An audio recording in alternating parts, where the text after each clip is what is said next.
aba Rotary Club yambarara nibakore iki okushyikiriza enkora yabo yo kureba ngo abakazi benda batunga obuhereza burungi omu marwariro.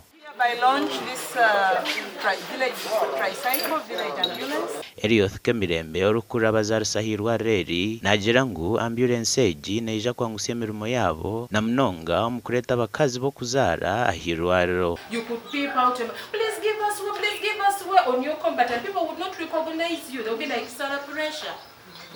But this one has right of way. We don't spend a lot of time on the way.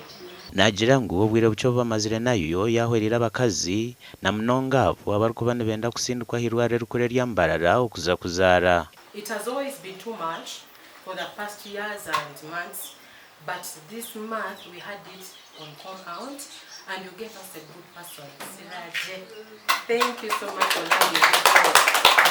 You gave us a good person. He's so dedicated to his work and he's timely. Kandi mwaje koze semirimo yayo mbasa kubandi basima tuje no munyamahuru ebe bintu bizakwa byo mahuru omwanzi moshi no hata kwenda mwamanya ngo health center ye iyo ni ukoraje kandi abo gukora kwa yo kurungi aba children of home atweta ngo children of the soil bari yo bagara kandi baji munyankore bakweta ba kuchichacha. Actually last month total deliveries were 98, but by average it is above 75 if you want to make it average per month.